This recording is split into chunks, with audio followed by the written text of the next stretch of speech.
नमस्कार, आप देख रहे हैं इंडिया न्यूज। मैं हूं आपके साथ काजल ठाकुर। खबरों की शुरुआत करेंगे। हिमाचल विधानसभा में सेब उत्पादक का मामला गूंजता हुआ नजर आया। इस मामले को उठाया गया हिमाचल विधानसभा में। आज सेब उत्पादकों की अर्थव्यवस्था को यूरोपीय संघ, अमेरिका, न्यूजीलैंड और अन्य देशों के साथ होने वाले एफटीए से सुरक्षित रखने के लिए नई नीति बनाने पर विचार किया जाएगा। प्रदेश में निर्माणाधीन और संचालित जल विद्युत परियोजना के सामाजिक और पर्यावरणीय प्रभावों के आधार पर रोजगार सुनिश्चित करने की नीति पर भी बात होगी। साथ ही वर्तमान शिक्षा प्रणाली की तकनीक कौशल आधारित बनाने के लिए नीति और भाखड़ा बांध विस्थापितों की लंबित समस्याओं के समाधान के लिए समयबद्ध व्यापक पुनर्वास नीति बनाने पर विचार होगा।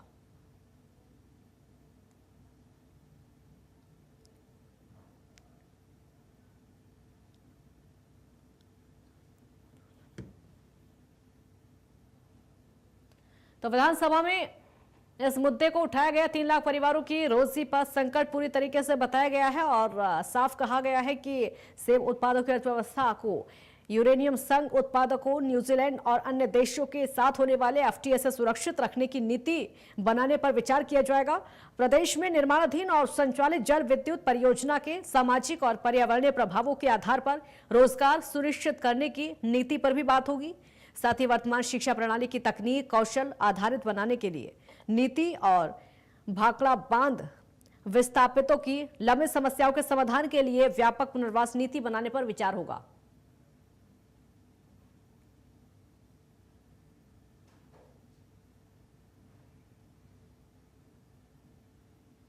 हमारे 4 मेडिकल कॉलेज कोई ढंग से नहीं चल रहे हैं। अगर आप उनकी बात करें, हम बेशक मशीनें खरीद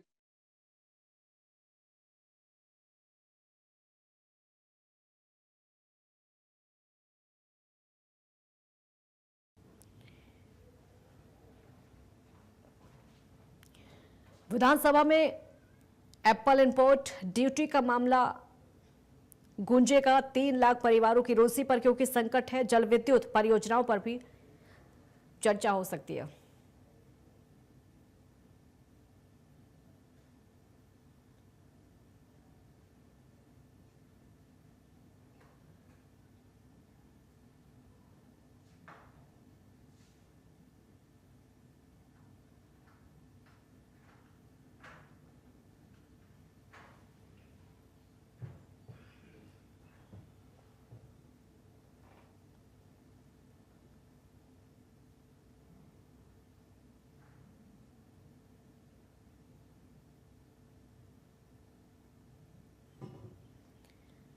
हिमाचल विधानसभा में सेब उत्पादकों की अर्थव्यवस्था को यूरोपीय संघ, अमेरिका, न्यूजीलैंड और अन्य देशों के साथ होने वाले एफटीए से सुरक्षित रखने के लिए नीति बनाने पर विचार किया जाएगा।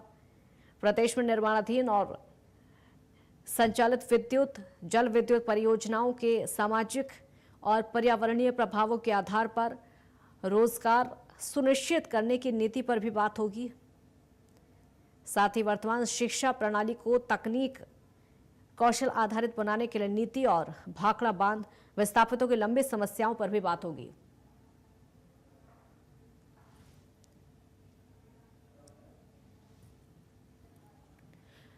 अनुराग शर्मा ब्यूरो चीफ हमारे साथ जुड़े हैं और ज्यादा जानकारी